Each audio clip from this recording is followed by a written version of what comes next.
Welcome to Grace. My name is Stephen and this is church. Have you ever connected with someone you don't actually know? It could be an artist, a musician, an actor. Somehow or another, they enter your life and once there, seemingly feel like they have been there forever. Well, if you don't know who I am, I love God. I love my children and I love sports, specifically the Los Angeles Lakers. As a result, I am not typically a Bill Simmons guy since I have a hard time listening to podcast after podcast about how great the Celtics are. And surely I do not want to read about them. Yet it is Bill, through his company, The Ringer, who introduced me to Jonathan Tjarks. Jonathan loved God, loved his son, and loved sports, specifically the Dallas Mavericks. These three loves are surely what connected us. Jonathan was a great writer, and through two pieces which transcend sports, he shared with his readers his faith, his hopes, and his fears.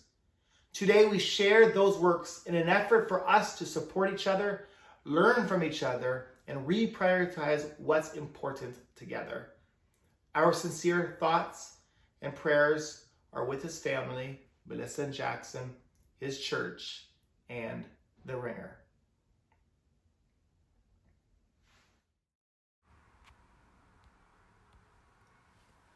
The Long Night of the Soul by Jonathan Tjarks. I was almost relieved when the doctor said cancer. It was mid-April and I had been sick for more than a month. Fevers every night, sweating through my pillows and sheets. Fatigue so bad that I could barely get out of bed. Severe back and muscle pain. Dehydration. Weight loss. The doctors couldn't figure it out. It didn't fit any normal pattern of symptoms. Their first thought was that it had something to do with my having had COVID-19 the month before. They called it post-COVID syndrome, an umbrella term to cover people who hadn't fully recovered and still had symptoms. But it was a diagnosis of exclusion, meaning they had to rule out every other possible explanation first. Basically, if they couldn't find anything else, then maybe it was this. It was the medical equivalent of a shrug. I needed an answer. Cancer was one. I had been in the hospital 3 times in 4 weeks, and it was getting worse each time. Now there were treatment plans, chemotherapy, radiation. The doctors would at least know what to do. I held my wife's hand as the doctor went over the next steps. It was all a blur. I just couldn't get one thought out of my head. I could actually die. Cancer might not kill me, but it could. It was the one thing that hadn't entered my mind on previous trips to the hospital. No matter how sick I was, I never doubted that I would eventually get better. I remember one conversation with a coworker, during which I listed all my symptoms, realized how bad they sounded aloud, and interjected to say that I wasn't dying, I would be fine. But at the hospital, for the first time, I realized that maybe I wouldn't. I had never really thought about death before. I'm 33. I'm married, and I have a 1-year-old son. My whole life is supposed to be in front of me. I obviously knew I would die at some point. But that point, whenever it might be, seemed so far away that it might as well not have existed. There was no reason for me to believe otherwise. I don't live in a neighborhood with much crime. I don't have a dangerous job. My days of staying out late and drinking are long gone. I'm in bed by 10 p.m. most nights. I don't have any chronic illnesses. When I got COVID-19, it was the first time I had been really sick in my adult life. And then I was diagnosed with cancer. That was only the start of the bad news. The reason my cancer was so difficult to diagnose was that I had a sarcoma, a rare kind of tumor usually found in children and teenagers. Sarcomas account for only 1% of new cancer cases in the U.S. each year. They are mostly easily treated when they are still isolated in one spot. My tumors had spread through my bones, into my femur, hips, ribs, spine, and skull. There were too many to count. The medical report said they were innumerable. The doctors narrowed the diagnosis to two types of cancer, Ewing sarcoma and osteosarcoma. They told us not to Google them, that they were so rare in adults that the statistics couldn't tell us much about my situation. The sample size was too small. But telling someone not to Google their illness is like telling them not to look at a car accident as they drive past it. The 5-year survival rate for people with osteosarcoma whose tumors had spread to distant parts of their bodies is 27%. The same number for people with Ewing's is 39%. It wasn't just that I could die, it's that I probably would. In my head, I had this idea that once I got to be about 70 years old, I would be ready to die. That was how old my dad was when he died. All my grandparents died in their 70s. I would be retired by then, done raising my kids, and then I would be ready for whatever was next. But then I thought about the people I knew in their 70s. My mom is 72. All 4 of my wife's grandparents are in their 80s. One of her grandfathers still skis every year.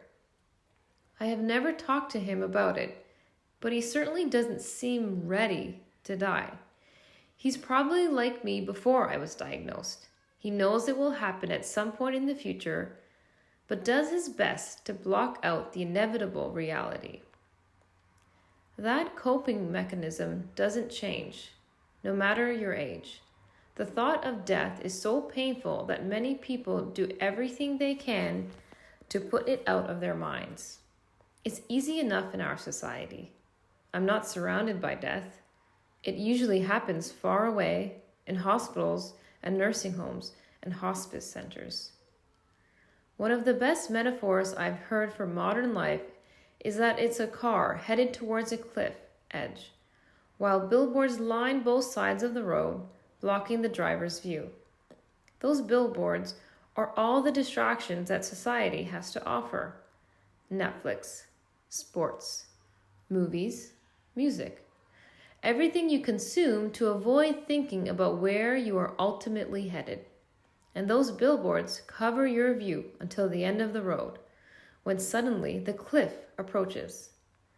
Then, as your car is flying in the air, that's when you start thinking about death and the meaning of life.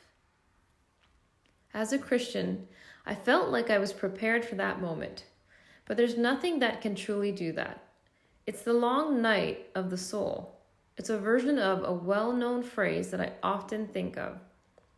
I don't care how strong your faith is. Staring into the abyss will make you question everything. I wish getting through it were as simple as quoting a few Bible verses and then going to bed. I don't even think Jesus was ready. That's the first thing I noticed when I read the Gospels after my diagnosis. This was the scene after the Last Supper, when Jesus knows that Judas will betray him that night. They went to a place called Gethsemane, and Jesus said to his disciples, "Sit here while I pray." He took Peter, James, and John along with him, and he began to be deeply distressed and troubled.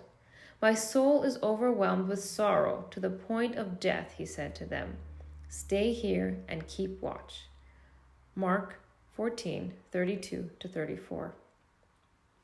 Jesus normally left his disciples at night to pray by himself, but not that night. It was the only time he ever questioned God.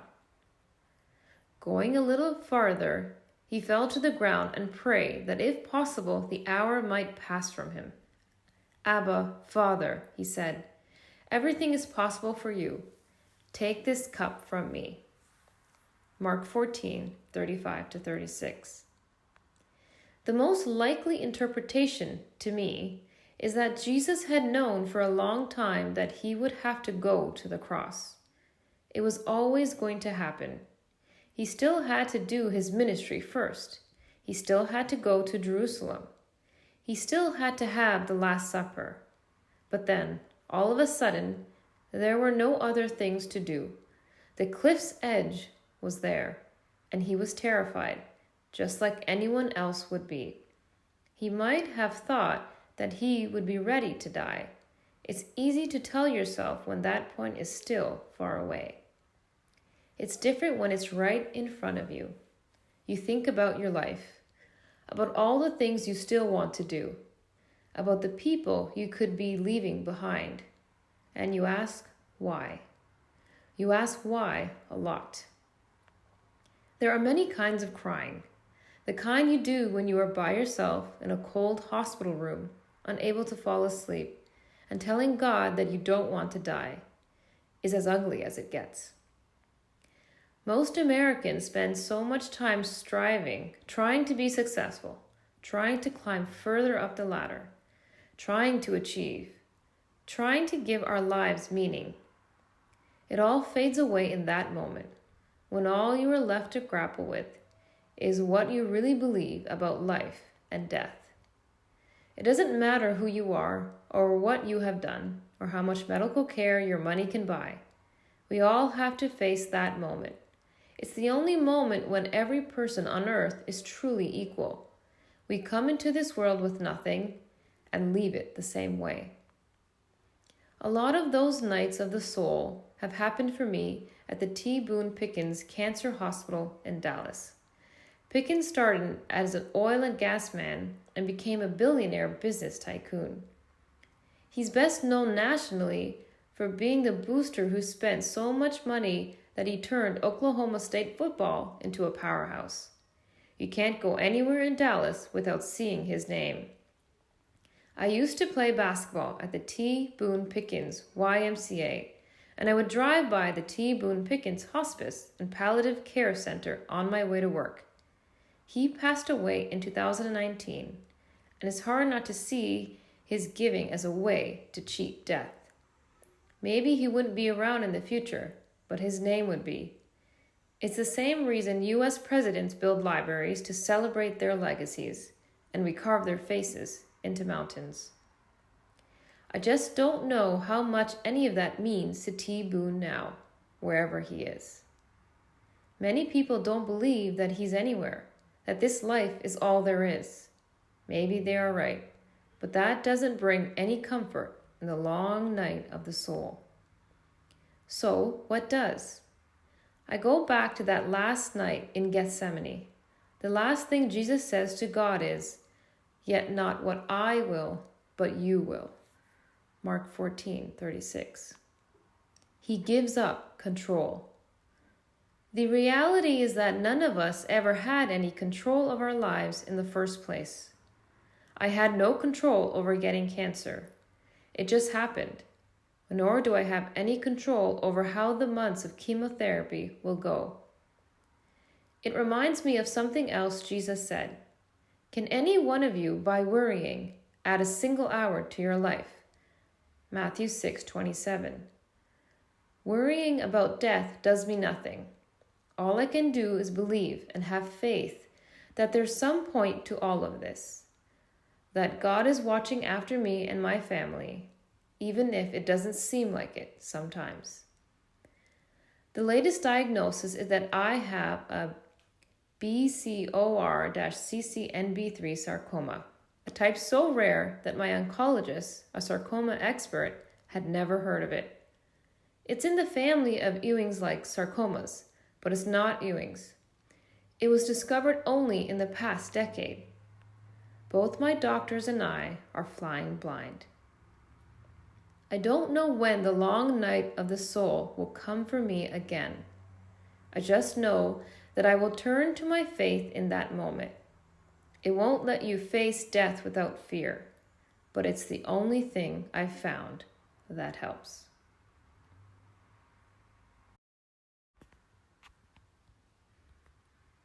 Does My Son Know You? By Jonathan Tjarks. Waiting for a PET scan is pretty boring. The nurse brings you down a long hallway with a bunch of rooms on each side. Each is just big enough to fit a chair and a sink. They all look the same except for the picture on the wall. I've seen a pond, a lake, and some mountains. You walk into the room, sit down, and get injected with dye. Then you have to wait an hour for it to go through your bloodstream. There is absolutely nothing to do. The doctors want as little brain activity as possible in order to get a better scan. You put your phone in a locker and there's no TV. You can't even bring anything to read. If you are lucky, you get some sleep. Otherwise, you are left alone with your thoughts. I got scanned for the first time last April. That's when I found out I had cancer. I had been in and out of the hospital for 2 months. The doctors couldn't figure out what was wrong because what I had, a Ewing's-like sarcoma with a BCOR CCNB3 rearrangement, is so rare. Sarcomas are small tumors found in the bones and connective tissues of the body. They represent about 1% of new cancer cases in the United States each year among adults. And BCOR is an even tinier part of that 1%. The odds of me getting it were about 25 million to 1. My wife and I ran into a doctor who was friends with her parents. He asked how it felt to get hit by lightning. Sarcomas are one of the deadliest kinds of cancers. The 5-year survival rates for adults with metastatic Ewing sarcomas are between 15% and 30%. Metastatic means the tumors have already spread through the body by the time they are diagnosed. There were too many for the doctors to count on my first scan. Cancer is much easier to treat when it hasn't spread beyond the primary tumor. You can get chemotherapy and radiation and remove whatever is left with surgery. That's not an option for me. The doctors don't even know which tumor was my primary. They will never be able to say that I'm cancer-free because there could always be tiny sarcomas lurking somewhere in my body that the scans miss. That's what happened after my first chemo regimen, which lasted about 6 months. All the tumors were gone at the end. There were only a few potential spots they would check on my next scan. But when I came back in 2 months, a series of new ones had popped up. There are 2 main problems. The first is that the chemo has to kill every single cancer cell in my body. Leave even one behind, and that one can turn into 1,000,000. The second is that the cells that survive become more resistant to the chemo. You can't use the same type of treatment again and expect the same results. So you have to try a different kind each time they return. One of my doctors compared it to trench warfare in World War I. You build multiple lines of defense so you can keep falling back when the first gets overrun. You just eventually run out of lines. Being diagnosed with terminal cancer doesn't happen like it does in the movies. The doctors don't actually tell you how long you have to live. They can't predict the future. What they say is, what you have will kill you at some point. We just don't know when. It could be months, it could be years, it could be longer. The only real hope they can offer is that someone might find a cure before it's too late. All they can do for now is keep me alive as long as they can. That means a lot of chemo and a lot of scans. My current schedule is chemo every 3 weeks and scans every 9. The whole process of getting scanned takes about an hour and a half. 1 hour to sit in the tiny waiting room and another half hour for the actual scan. Like I said before, it leaves you with a lot of time to think. I usually end up thinking about my son. His name is Jackson. He was born in late March 2020, the week after Rudy Gobert tested positive for COVID-19. He's now almost 2, which is really a fun age. We can communicate with him, and he learns a new word almost every day. He's obsessed with cars. He stomps around the house with a toy car in each hand and rolls them on any surface he can find. He cries when we drive off a busy street and he can no longer see cars driving past. Sometimes he will be in his high chair and just start saying, "Ooh, the cars." It makes sense when you think about it. Humans are hardwired to fear snakes, spiders, and heights. Those things have been killing people since the beginning of time. Cars are still brand new by comparison. Things that big and that fast shouldn't exist. We are just so used to them that we don't think about it anymore.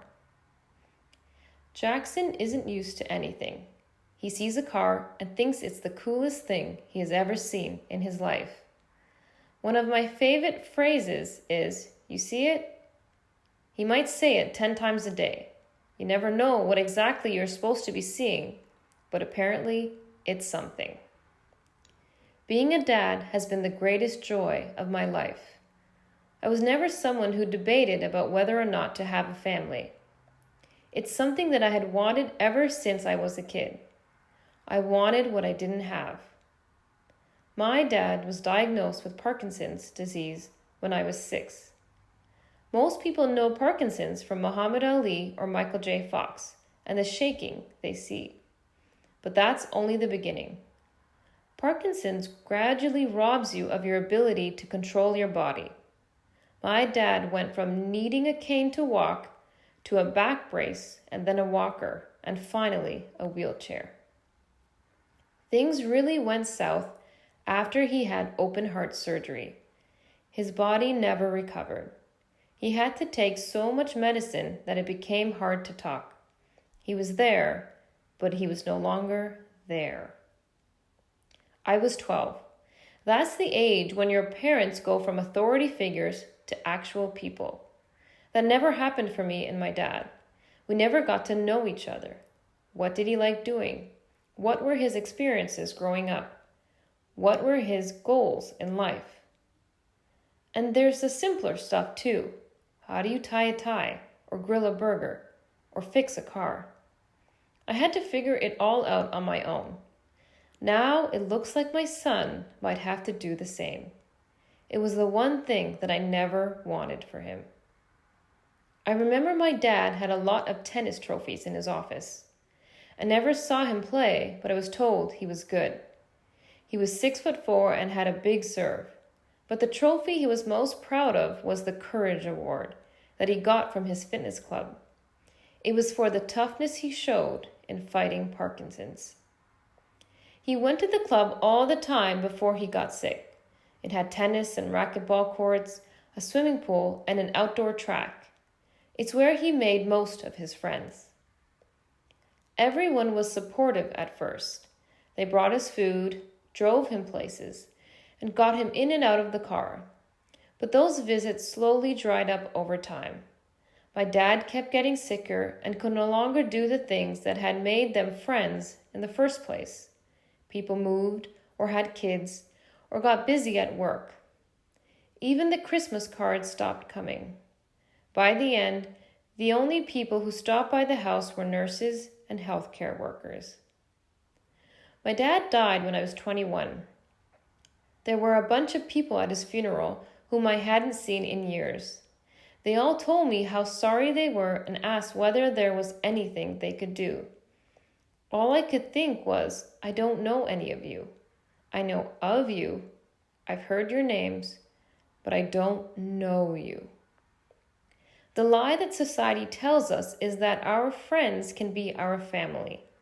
That's the premise of TV shows like Friends, Seinfeld, or How I Met Your Mother. We can all leave our hometowns behind and have exciting adventures in the big city with people that we meet. And those people will love us and take care of us and be there for us. But life is more like what happened to the actual actors on Friends. Their TV reunion was the first time all 6 had been together in years. They still cared about each other to a degree, but they had grown apart. They were living in different cities and working different jobs and had a million different things happen to them that they didn't share as a group. It couldn't be the same as it was when they were all single and working on the same TV set. Americans tend to put our careers first and move around the country. That's what my parents did. My dad was from Nebraska. My mom is from the Philippines. I grew up in Dallas. That's a long way from their families, although one of my mom's sisters ended up moving here. My parents tried to form a community where they lived, but they didn't really have one. Not one that lasted. I was nervous the first time I went to a life group. I'd joined a church the week before, and one of the pastors, a guy a few years older than me, invited me. It was a smaller group of people who met at his house every week. I remember walking up to the door and not knowing what to expect on the other side. There were about a dozen people in the living room talking to each other. I didn't know any of them besides the pastor, and I barely knew him. I didn't know what to do, so I did what most people would do. I headed over to the table with snacks. Eventually, the chatter died down and everyone sat in a circle in the living room. They all introduced themselves with an icebreaker, something about their favorite TV show or their favorite snack. I was thinking, either I'm supposed to say I'm an alcoholic or this is a cult. But nothing that exciting happened. They sang a few songs and then talked about the Bible for a while. At the end of the meeting, everyone paired off to pray for each other, and the pastor asked me what I thought of the group. Then he asked if I would come back. I said I guess, but I wasn't sure. That was 7 years ago. Some of those strangers from the house that first night are now some of my closest friends. It didn't happen overnight. It took me a long time to feel comfortable. I usually came after the life group had already started and left as soon as it was over. But I was seeing the same people every week, and I was telling them about my problems, and they were telling me about theirs. Do that for long enough, and you become friends. You get to know enough people that way, and life group goes from being an obligation to something you look forward to. Making the commitment to come every week is still hard. There are always other things to do. Sometimes you are tired, or you had a long day, or you just don't feel like it. It gets even harder once you get married and have kids. Nor are the people always easy to deal with. You may not have a lot in common. You have to search for things to talk about. You can be vulnerable with people and they don't always respond how you would expect. And you certainly won't always agree with them on how they see the world. The past 2 years haven't been easy. Our life group met over Zoom for a while. People ask me whether I have to be more careful because of my condition and the pandemic. But it's really the opposite. I don't have the luxury of waiting for life to get back to normal. This might be the only time that I have. I can't imagine not being in a life group at this point. Human beings aren't supposed to go through life as faces in a crowd. It's like the song from Cheers. Sometimes you want to go where everybody knows your name. Life group is a different kind of insurance. People talk a lot about medical insurance and life insurance when you get sick. But relational insurance is far more important. I didn't need my dad's money, but I could have used some of his friends. I wish I could say that getting diagnosed with cancer has brought me closer to God, that my faith is stronger than ever before, and that it has comforted me through these tough times. I have read plenty of stories like that, but that's not really how it has worked for me. I want to believe in a miracle. There have been people with stage 4 sarcomas whose tumors never came back. No one knows why. Some things are still beyond the knowledge of medical science. I asked my doctor if I could be one of those people. He replied, I am not the one who decides those things. I believe in a God who does, but I also know that He has chosen not to heal me, at least not yet, and that hurts. The only thing I can say is that there was never a promise that it would be any other way. I think about Tjarks sometimes when I start to feel sorry for myself. He was a Kentucky basketball player who died in a car accident the same week I was diagnosed with cancer. He was coming from a workout. He would have been drafted in a few months. There's a Bible passage from Jesus' brother that comes to mind. Now listen, you who say, today or tomorrow we will go to this or that city, spend a year there, carry on business, and make money. Why? You do not even know what will happen tomorrow. What is your life? You are a mist that appears for a little while and then vanishes. James 4:13-16. So where does that leave us, the little mists? There are some things from the Bible that I have been leaning on over the past year. Religion that God our Father accepts as pure and faultless is this: to look after orphans and widows in their distress. James 1:27. Learn to do right, seek justice, defend the oppressed, take up the cause of the fatherless, plead the case of the widow. Isaiah 1:17. And you shall not mistreat any widow or fatherless child. Exodus 22:22. There are hundreds of verses like that. I have already told some of my friends, when I see you in heaven, there's only one thing I'm going to ask. Were you good to my son and my wife? Were you there for them? Does my son know you? I don't want Jackson to have the same childhood that I did. I want him to wonder why his dad's friends always come over and shoot hoops with him, why they always invite him to their houses, why there are so many of them at his games. I hope that he gets sick of them.